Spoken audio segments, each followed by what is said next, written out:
Welcome into CBS News 24/7. I'm Juliette Goodrich. We continue with our breaking news. New York police confirming a helicopter crashed in the Hudson River. Let's continue our coverage with CBS New York and in the latest. An ordinary seatbelt, may not be ordinary to a passenger because they're not like the seatbelts in your car. It's a 4 or 5 point shoulder harness where the shoulder harnesses come over your shoulders. Then you have the lap belt, and then sometimes one coming up between your legs, and you have to rotate a buckle to get those off. And if you've not really practiced that, it can be. You're going to maybe panic when you can't figure out how to get out.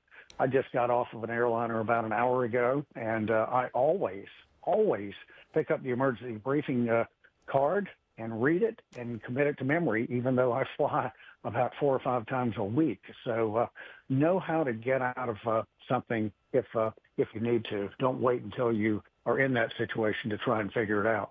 Phenomenal advice there, Robert. Thank you. And we'll be right back with you. Please stay around with us here. We want to go live now out to our Allie Bauman, who's live at Pier 26. She is one of the first reporters here that we've been able to show you a live ground image. Allie, what do you see out there?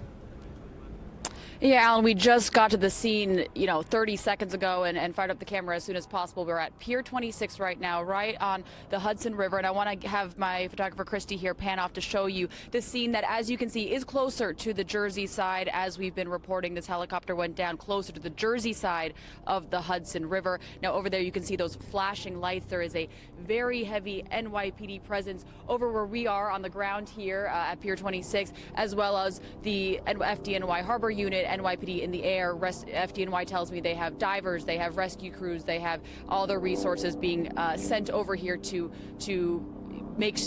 respond to the scene as quickly as possible. Now, right now, the NYPD is telling us that at least one person is confirmed dead. I was told that at least 2 people have been pulled out of the Hudson River at this hour. Unclear the condition of that second person, whether they've been pulled out alive or dead at this point. Now, sources are also telling us that the NYPD believes there could be a child on board. It's not clear how many passengers in total. Now, it does appear that this was a recreational helicopter, a touring helicopter that we often see, flying around the Manhattan skyline, flying over the Hudson River, a daily occurrence here.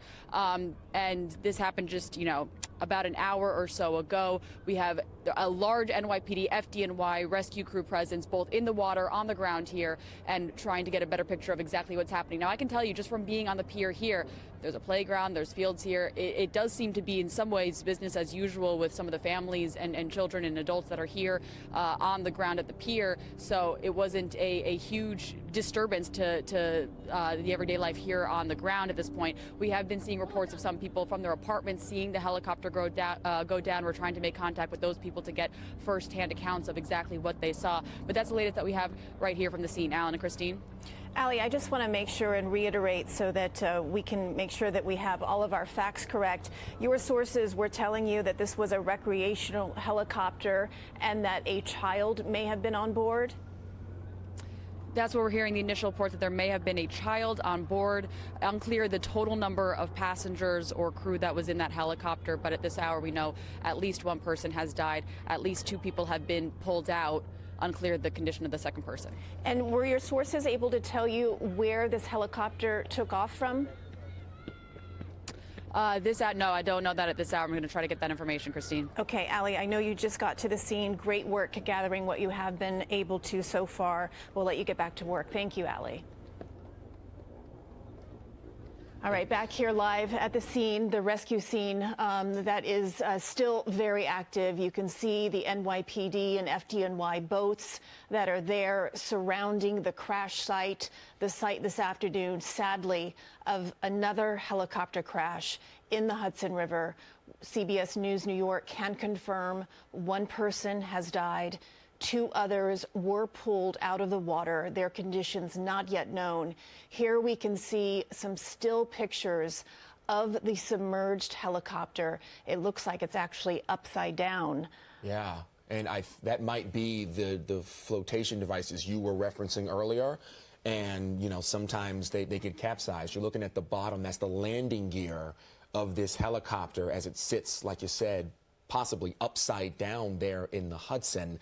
I want to also, we were referencing, we just heard Allie say one of these people on board might have been a child there, as we take a look at look at this massive FDNY and NYPD response there right around. This is Pier 40. Pier 40, yes, Pier 40 there on the West Side Highway.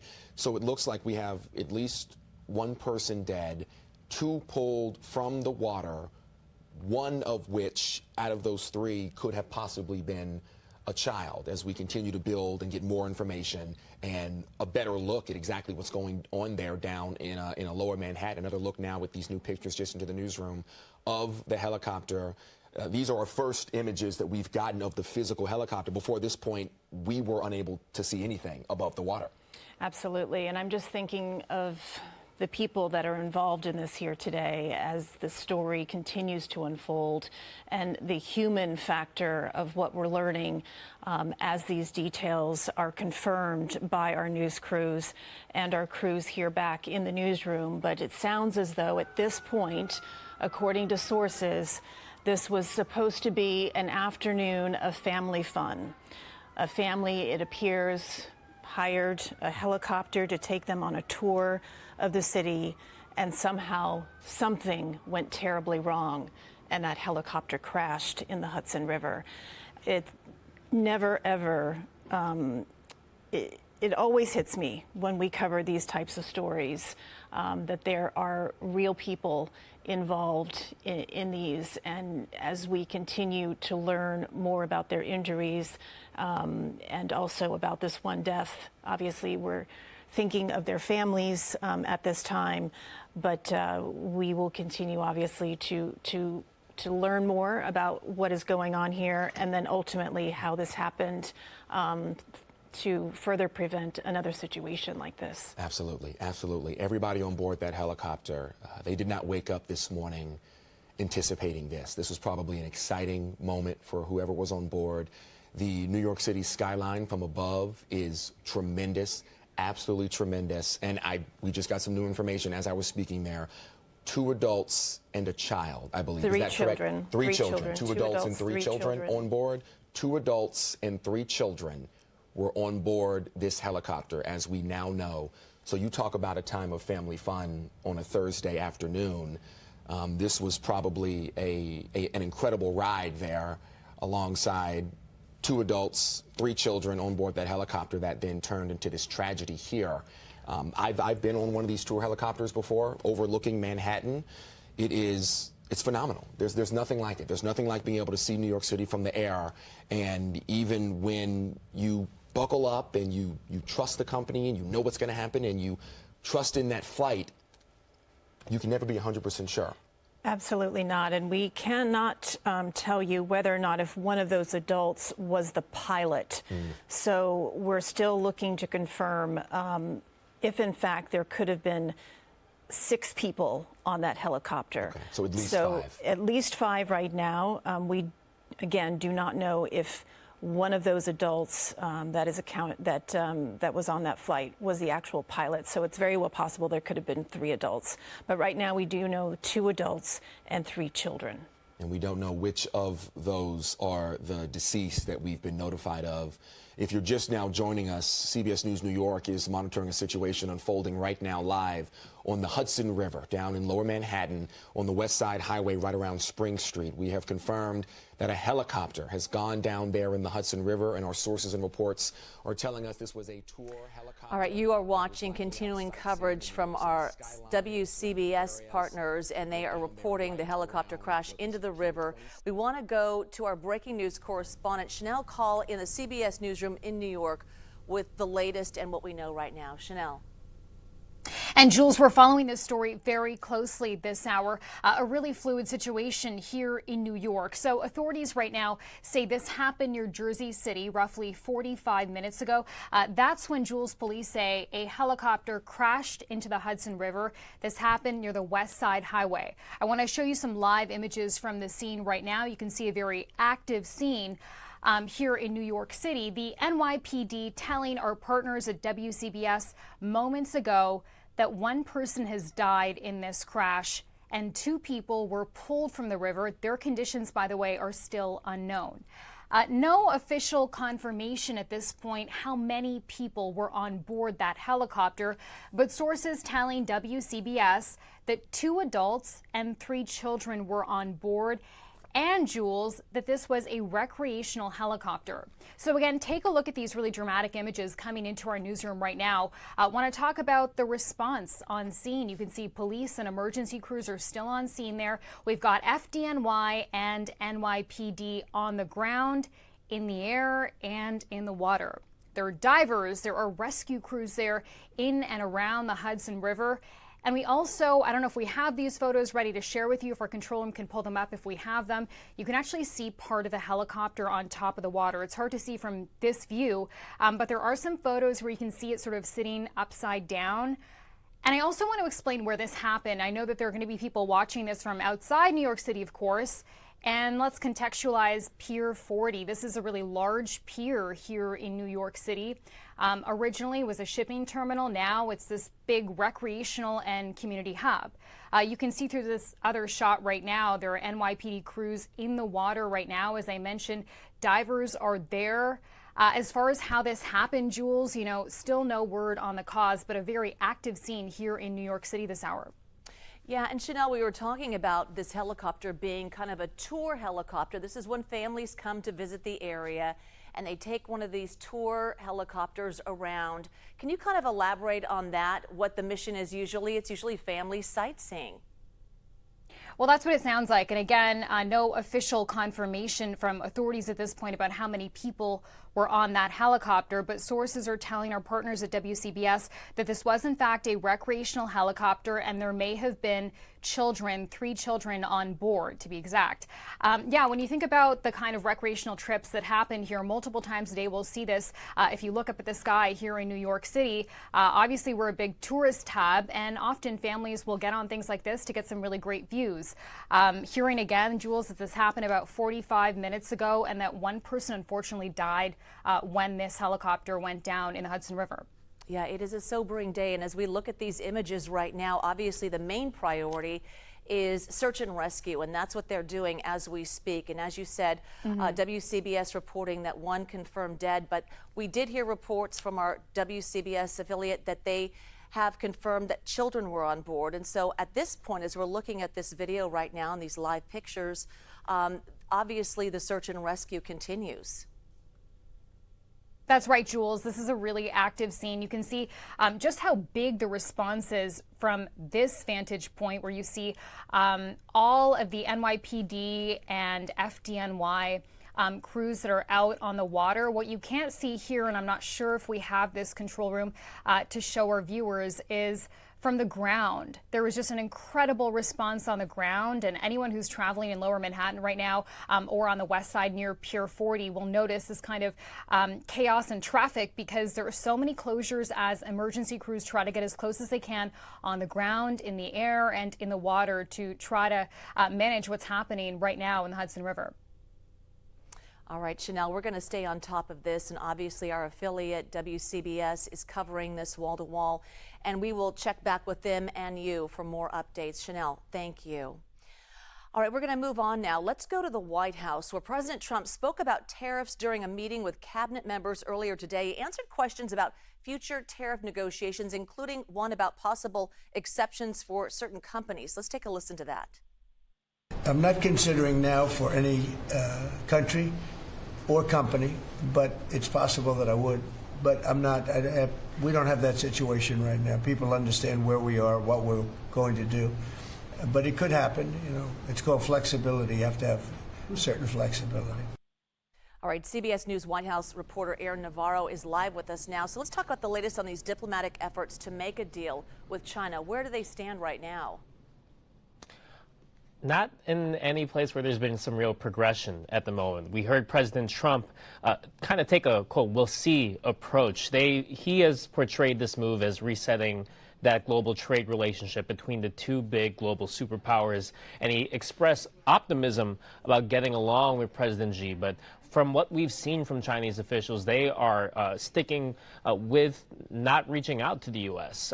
They have said they will, quote, fight to the end on a tariff war. They've also said they would look to other countries to bolster their trade relationships, such as neighboring countries in Asia as well as the European Union. And just some context, too, the U.S. right now has a tariff of up to 145% on some Chinese goods. Some things are excluded, such as steel, cars, and pharmaceuticals, but definitely a big number that we've seen China already respond to with their own tariffs. But it seems like a game of chicken at the moment. So, Aaron, what else did the president discuss during this cabinet meeting? Well, we saw the first reaction from the White House and the administration in general to today's dip in the stock market. Treasury Secretary Scott Bessent said it wasn't, quote, unusual, and said that the decrease today is less than the spike they saw yesterday after President Trump announced his changes to reciprocal tariffs. And Bessent also talked about, quote, going through the queue of countries looking to negotiate the deals, expressing optimism that would help stabilize the stock market. President Trump also noted that if they don't get the deals they want from other countries in that 90-day period, the tariff rates could go back to what he initially announced last Wednesday. And he also said that he would negotiate with the European Union as one bloc instead of an individual country basis. All right, Aaron Navarro. Aaron, thank you so much. The Department of Justice seeks to drop its criminal case against a Virginia man accused of being the East Coast leader of the MS-13 gang. So last month, Attorney General Pam Bondi said Henry Villatoro Santos was accused of very violent crimes. Now her department is seeking to dismiss the case against him. So CBS News Department of Justice reporter Jake Rosen is live with us. Jake, thanks so much. Why are they dropping the charges? Well, Attorney General Pam Bondi said in a statement to reporters last night that there's an intention to remove him from the country.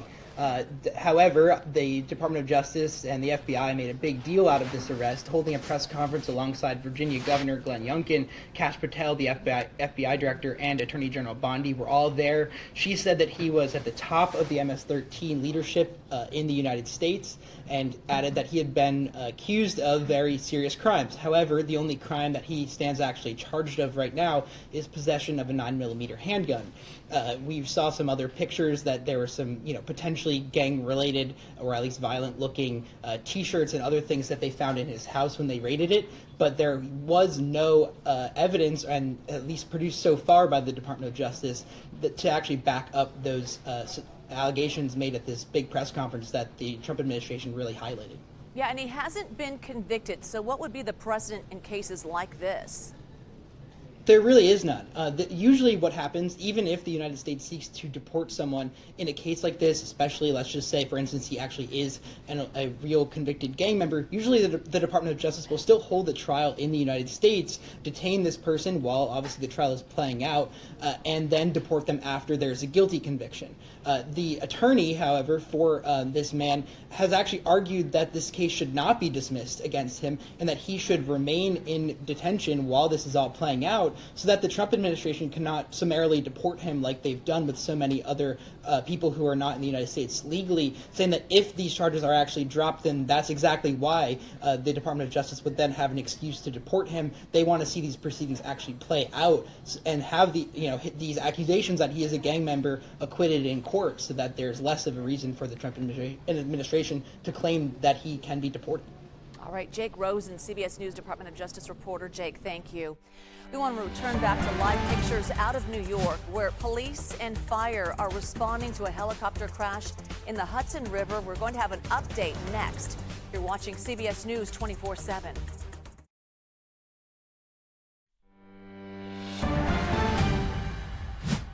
Now to our other big story. The markets closing moments ago as stocks erase much of the gains from yesterday's historic rally. So let's take a look at our interactive stock market heat map. This is brought to you by FinViz. It is showing the top 500 stocks in real time. Red indicating the stock is down. Green means it's up, and the size of the box represents market cap.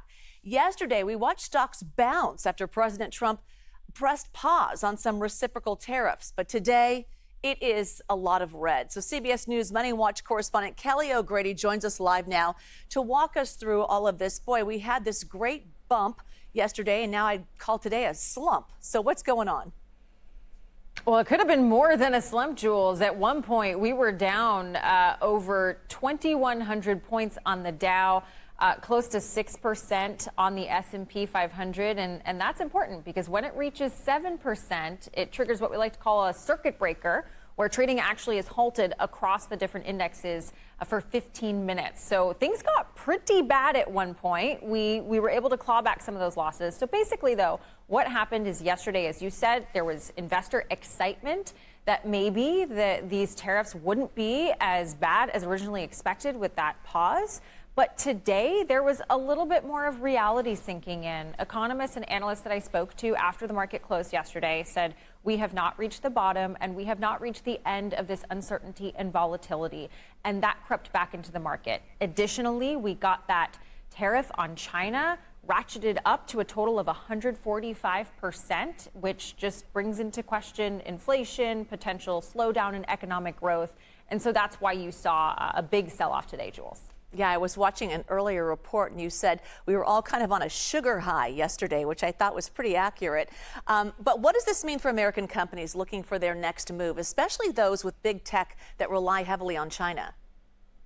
More uncertainty. That 90-day pause just puts a window that is extending all of these questions of what countries are going to have high tariffs. You know, is this going to be 10%? What countries are going to see deals done at the end of this? And so you're just going to see countries kind of, okay, clearly China's not the right place to be doing business. Do I move my production back here? Do I move my production to maybe a Vietnam or an India where there might still be a tariff, but it's not as expensive as having to move all of that back to the United States, where higher labor costs and startup costs, and of course it takes time in case many years. So I think you're going to hear a lot of confusion and uncertainty for companies that are trying to plan, especially ones where their inventory, they are planning now months in advance of where to order from, where to produce.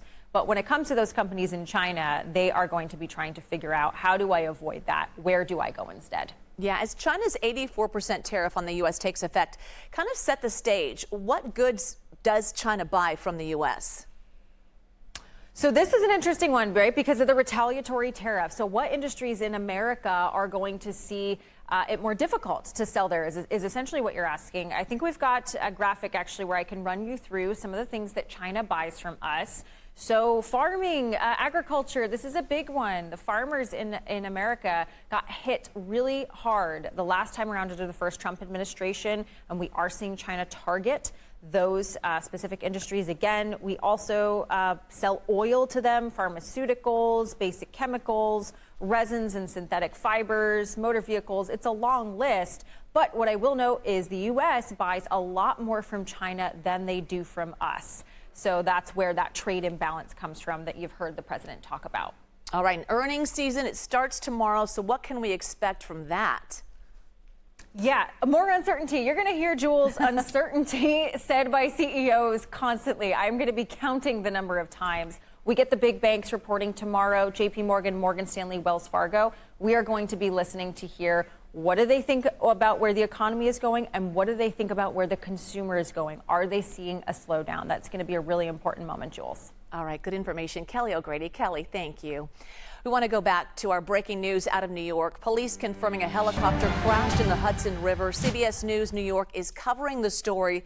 Let's listen in. Dead. Guys.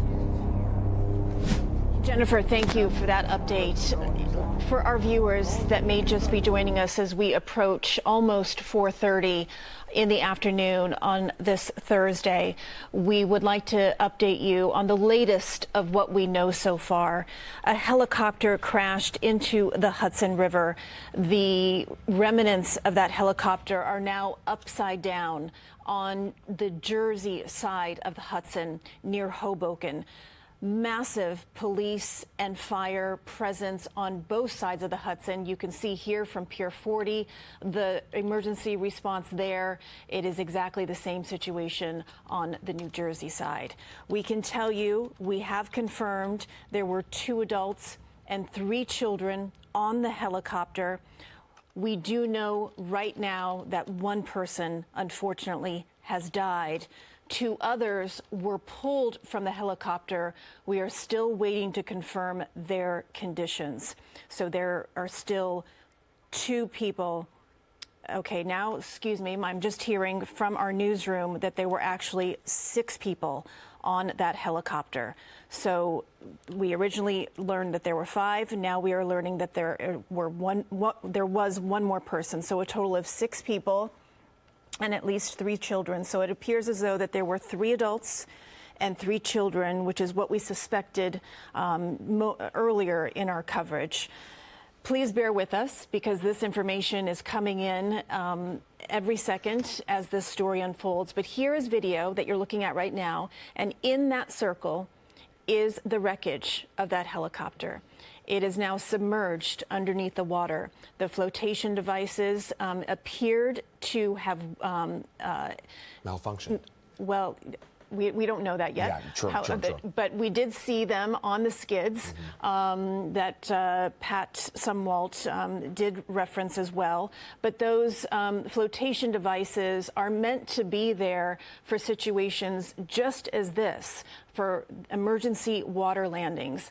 Now, obviously, we cannot speculate what happened, but we can tell you now that this helicopter is submerged in the water and it is upside down. Now, one worry that we have that has developed since the time that we have gone on the air is the weather. We are expecting rain here this evening. Obviously, that is going to hinder the rescue operation. And also, we're working up against the time of sunset. So we are hoping to hear from FDNY and NYPD, also the emergency crews over on the New Jersey side, to hopefully get an update that everyone has been recovered, at least from the wreckage. And it looks like we've got a dive team here, scuba dive team here, who is probably preparing to go in that water. Maybe they just got out. We're going to wait and see exactly what they plan on doing there. You were referencing the weather. I think Alicia also brought it up as well. It is cold outside to be submerged in water. You're talking about a sudden immersion in near freezing temperatures. If we're going to get the exact temperature, 46 degrees out there, you immediately go into shock. Your body goes into shock. Your heart rate rises very quickly. Your breathing shortens. And that is while you are dealing with being likely strapped into a helicopter, as we heard Robert Sumwalt talking about today, because that is not an easy buckle to unbuckle with that submersion effort. Like you said, Christine, 6 people, at least 3 children. We're assuming, we're believing 3 adults, the pilot, as we've been confirmed. And we're also now aware that New York City Mayor Eric Adams is there on scene along with his team.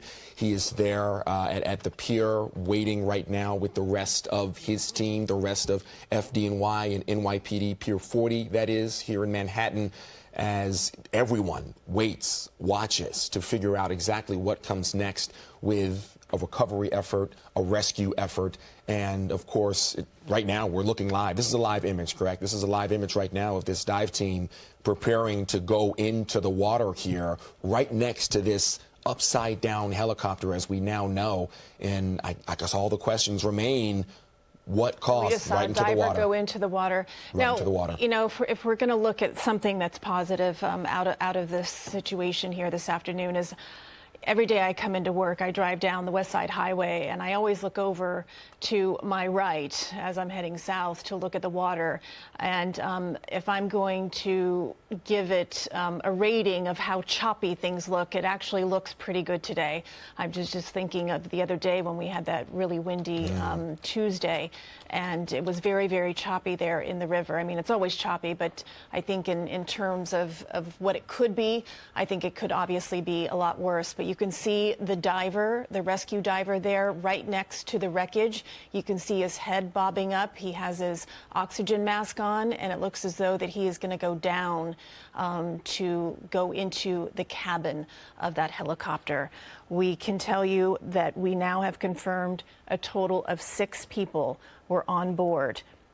3 adults, 3 children, from what we believe. So there have been 1 body pulled, confirmed dead, 2 others that were pulled. We do not know their conditions, so that leaves 3 more recovery,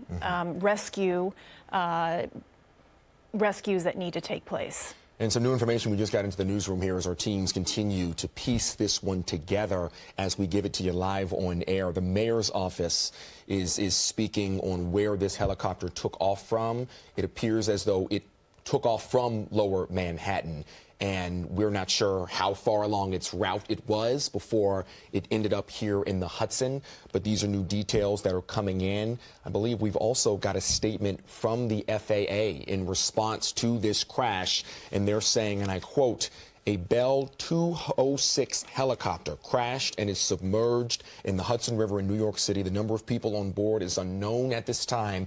That's coming from the FAA. CBS News New York is slowly piecing it together. How many people we believe may have been on board? At least 6, as we know, 3 adults, 3 children with this helicopter. They went on to say the FAA and the National Transportation Safety Board will investigate. The NTSB will lead the investigation and provide any updates as we get them. So that is where we are piecing this together right now. A Bell 206 helicopter is a very familiar helicopter to many of you. If you've looked up in the air, you've seen them. They frequent the Manhattan skyline. It's a 2-blade, single and twin engine helicopter. It can be one of either. We know this was a tourist helicopter, a sightseeing helicopter. So that is where we're getting the information about. This could have been a family. This could have been a sightseeing tour. People looking to see more about New York City, looking to see it from the air. And now we're stuck with this tragic image of this helicopter upside down in the Hudson. We can see the head of the diver that went into the water there. He's been submerged for a couple of minutes now. He looks like he's coming back up. CBS News New York is still trying to work to get information on the exact number and condition of those on board this helicopter. Right now, we want to get to CBS meteorologist Nikki Nolan. She lives on the Jersey side of the Hudson, Jersey City to be exact. Nikki, thanks for joining us as we continue our coverage here. I understand that you can actually see the wreckage from your apartment. Hi, yes, I can. It looks like a bunch of emergency crews, both on land and on the water, that are overseeing the wreckage of the helicopter crash. It looks like there are some ambulances and, of course, local media that are all along.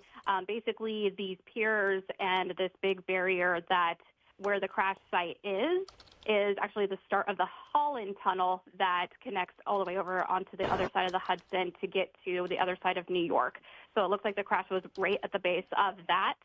And then just on the other side of my apartment complex, there is a helicopter pad that they could have been commuting either from or trying to get to, which puts them in these lower altitudes.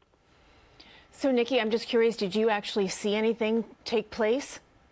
I did not, unfortunately. I was coming home from CBS, so it was after the fact that I'm seeing all of the crews coming over at the time and gathering all of their information and trying to do the rescues. All right, so since you're a meteorologist, can you give us any insight into the water temperature in the Hudson right now?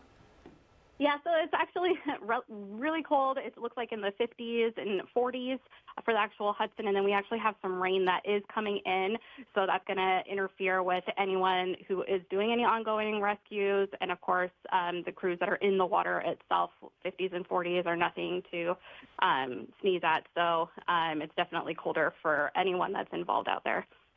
And we're looking live right now, Nikki, at some of the pictures that you took from your apartment here, showing the moments immediately after the helicopter went down, before law enforcement, NYPD, FDNY even got to the scene there. I know you just walked us through a little bit of the weather and the water temperatures. Can you talk to us about, on a large scale, the winds, the rain, the cloudiness, anything to do with the weather that could impact aviation in the area here today? Absolutely. So it looks like I said, the rain is coming in, so it's just moving into the area. We have some sprinkles that are coming in already. Winds are pretty light, so they're gusting upwards of 18 miles per hour, so they are picking up on that end. And then for visibility, it's still pretty good at like 10 miles visibility-wise, but it's mainly the rain that's going to start picking up here soon, and then the winds are definitely kicking up as the rain comes in.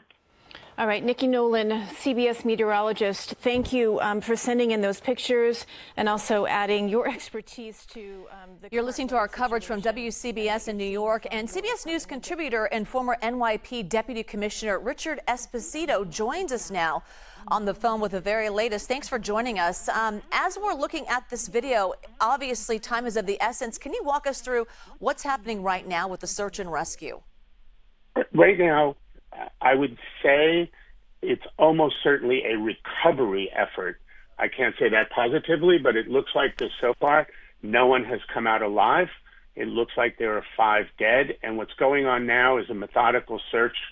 And this helicopter looks like, from the initial reports, a mechanical failure, and it fell out of the sky. It just completely plunged straight down, and then it broke apart. And the impact, the cold water, the splitting of the helicopter all point towards fatalities. Should there be some soul who survived, it would not be a really narrow chance at the moment. That's what's going on, and the water's murky and cold. It is murky and cold. It is heartbreaking to hear. This is allegedly a tourist helicopter. Can you kind of elaborate on that, what that means? These are obviously people coming to sightsee and see the area, and we're learning that it's a Bell 206 helicopter. Okay. We've had issues with sightseeing helicopters in the past, and people have died, and they've put some new restrictions on them in the past few years to make sure that they're safe, to make sure that they don't have too many people, to make sure that they're mechanically sound. But they're in the air all the time. They are taking people. If it's a tourist helicopter, they're coming in as low as they can to show people the skyline of the city, where the World Trade Center used to be, the new Freedom Tower, the Empire State Building. They're trying to convey the island of Manhattan and the skyline. But they're always in the air. Helicopters are complicated to fly, and there's always a risk attached. That's why business helicopters, very often, business executives are very careful to fly, for insurance reasons also, with 2 pilots and 2 rotors, because it minimizes the chance of something like this. I hope that's a bit helpful. It is helpful. And as we're watching these live pictures right now, we can see the search and rescue crews doing their diligent work right now. Obviously, some diving in to see what they can find. I see a stretcher there on the side of the boat right now.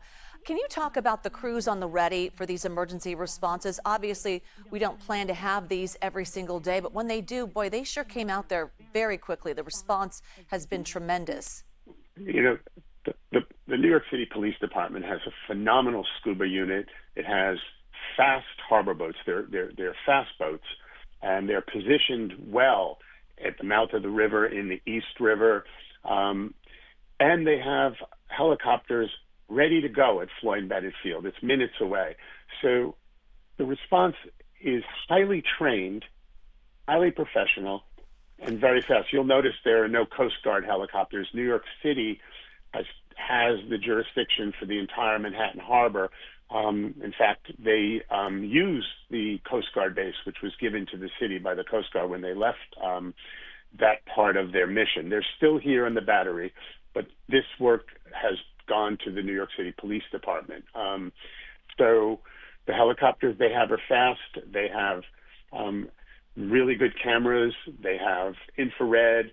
They have instant downlinks to the launches, so the helicopter and the launch are in complete communication. And the scuba crews are well trained for this kind of rapid current, murky water. And they're quite good, and they're very fast. It's pretty remarkable how fast they are, isn't it? It is. And I think in my initial question, I was being hopeful, saying that the search and rescue teams were out there. And now we're hearing reports from the Associated Press that all 6 people aboard the helicopter have died, which is obviously daunting news. We want to thank you for your time, Commissioner Richard Esposito, for your information. We'll check back with you. Thank you, we're going to continue our coverage next. You are watching CBS News 24/7.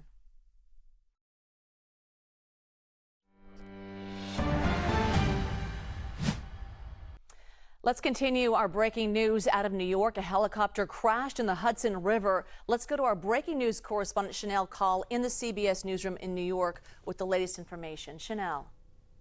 And just a really tragic update this hour, Jules. Authorities again say this happened near New Jersey around 3:15 p.m. Eastern Standard Time. That's when police say a helicopter crashed in the Hudson River. This happened near the West Side Highway near Hoboken.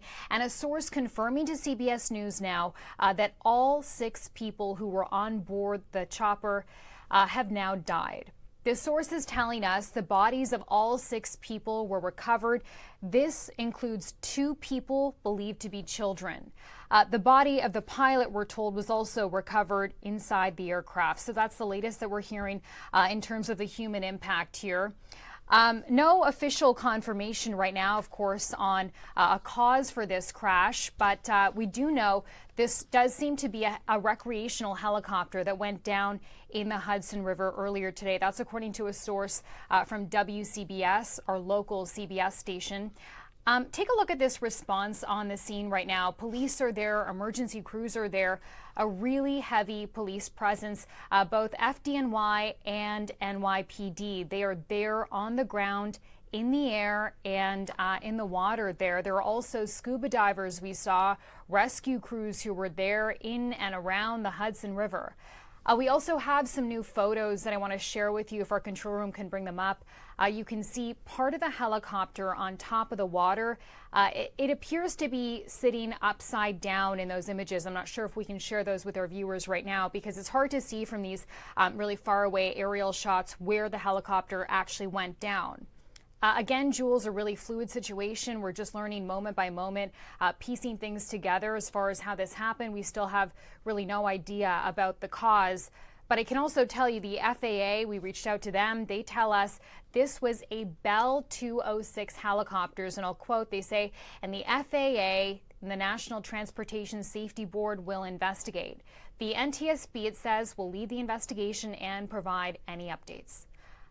Jules, also for our national viewers, let's talk about where this happened because we can contextualize this. People here in New York City will understand what Pier 40 is, but if you haven't been here before, you may remember this is a really large pier in the city. It was originally a shipping terminal. Now we know this is a really big recreational and community hub. So, given the fact that a source is telling WCBS this was a tourist or recreational helicopter, that checks out for that area. We also, of course, have our national desk working on this story. They are working to confirm some more details, including how many people were on board this helicopter. We are told all 6 people now have died tragically. Also, we want to show you what's happening. I'm not sure if Control Room we can show our viewers what's happening on the ground near Pier 40 because it is a very busy hub of activity right now. Hearing that New York City Mayor Eric Adams is there on scene, so we could be hearing from him soon. His office telling WCBS moments ago that the chopper apparently took off from Lower Manhattan. As for what's ahead here, Jules, it's a really cold day here in New York City. The water is really cold. We're experiencing freezing temperatures today. And if we look ahead, we're also expecting some rain later tonight. And if you look at the time of day, we're approaching sunset. So this can certainly impact the investigation in the hours ahead here. Yeah, and that's what follows the investigation. But obviously, first and foremost was the search and rescue, which we have now learned is a search and recovery. Chanel, we appreciate your reports there. We'll stay on this and obviously not the outcome that anyone wanted to hear. Chanel, thank you. All right, we're following a roller coaster day on Wall Street as stocks erased much of the gains from yesterday's historic rally. So yesterday we watched stocks bounce after President Trump pressed pause on some reciprocal tariffs. But today it is a lot of red. So CBS News contributor J.D. Durkin joins us live from the New York Stock Exchange. JD, what can you tell us? All right, stocks rallied. That was no joke and no surprise yesterday. And today kind of took a dive. Yeah, it gave back about a third of what was earned back yesterday. But we can't forget, we are still considerably down off of our highs. And, the all-time high for the stock market was as recently as February 19th. But where the overall market is trading currently is still about 15% lower from that point. Despite yesterday's much needed and badly needed relief rally, we're down about 13% from inauguration day. And so far, we're about flat or only up or so 1% over the last 52 weeks. And when you take a look at the market, we like to look under the hood and get a sense of what sectors, what companies, what stocks are having the most impact on a day like today. 10 of the 11 sectors of the S&P 500 traded in negative territory. And the companies we call the Magnificent Seven, the big splashy pro-growth, pro-tech stocks, they all got hammered in the session today. Apple, Amazon, Nvidia, Tesla, you name it. It was probably down and to the right. And I think that speaks to the overall volatility and really the key word for the moment we are in with the global financial system, which is uncertainty. We will likely have relief rallies like yesterday, but we've got wild swings of volatility in intraday trading. That's expected to be the new norm, and no one down here on Wall Street expects that to be ending anytime soon. Okay, so the Trump administration's calling all the temporary tariff rollback the, quote, art of the deal. What are investors saying? Do they see the art in this? I got to be honest, I've had so many conversations. There is no one down here who is fooled by that on Wall Street, with all due respect to the president. What seems much more likely is what happened with the bond market and the instability of that bond market, which is so crucial to maintaining the pricing and the cost value for things like mortgages and car loans. The expectation had been that if investors rotate out of stocks or assets, these riskier assets, they would rotate into the safe havens like bonds. But that was not the case Tuesday night. And then you've got additional comments made by people like Jamie Dimon of Morgan Chase, who quite literally went on a cable news show yesterday morning because he knew the president would be watching. And Jamie Dimon, in no uncertain terms, clearly communicated that he personally felt the U.S. would soon hit a recession if these tariff policies were not relaxed. My view, and the view of most people down here, traders and brokers and market participants, is that those pressure points simply became too much for the Trump White House. We understand the public posturing, but it's one thing to campaign a certain way down in the Beltway. The markets are dealing with a fundamentally different set of circumstances, and I don't know that many people think this was some 5D chess or art of the deal. I think that bond market breaking Tuesday night really changed things. All right, J.D. Durkin, thank you so much. Good information. Appreciate it. We'll talk to you later on. All right, moving on. It's a tradition unlike any other. The Masters Golf Tournament. It is underway at the Augusta National Golf Club in Georgia. Round one of the tournament. It kicked off earlier today. So Skylar Henry takes us there live. Hello, Skylar. How are things on your end? Hi there. Good to see you as always. But it is a phenomenal day here at Augusta National Golf Club, watching this first round of action here in this tournament. And already some surprises there when you look at who is at the top of the leaderboard right now. Justin Rose is the name to pay attention to. He usually performs well here. The problem is for him is that he doesn't finish exactly where he wants to. Several top 10 finishes over the course of the last several years, but he has yet to earn that green jacket. We'll see if he is able to hold on to that momentum. Obviously, still a long way to go until the end of this tournament. Defending champion Scottie Scheffler also performing well today, shooting a 68 bogey-free, which is certainly astounding considering what we know of him. He is looking to become one of only a handful of players to win back-to-back green jackets here at Augusta, so we will be paying attention to that as well. Rory McIlroy also having a pretty good day here during the first round of action here. It will be significant to pay attention to him as well, because if he were to win here at Augusta, this will be an opportunity for him to not only earn that green jacket, but accomplish that career Grand Slam that he has been trying to put a bow on and get on his hat for quite some time. But this course has been pretty difficult for him over the course of the last several years, and he hasn't won a major since 2014, but he is playing phenomenal golf. He has been in the weeks leading up to this tournament and is doing so today. Those are just a couple of names that we are paying attention to. We have our eyes out on a few others. Freddie Couples had a pretty good day today as well. Bryson DeChambeau as well. And so we'll see who ultimately performs well tomorrow. Yeah, Mother Nature also playing a part in this. A number of Georgia pines at the Augusta National Club were destroyed during Hurricane Helene. So what does that mean for the tournament play? Dogwoods too. Can't forget about those. A lot of trees here at Augusta National. But as it relates to the course itself, pristine. We actually heard from Chairman Fred Ridley earlier this week, who talked about what the course looked like as it relates to play. He called it spectacular, but he also acknowledged the fact that there were several hundred trees that are down along the courtsway here. We know that some of the players say that they were hoping to take advantage because of the thinned out tree line, calling it less intimidating, if you will, as they look to try to make their names felt and heard here at Augusta National. All right, Skylar Henry. Skylar, thank you.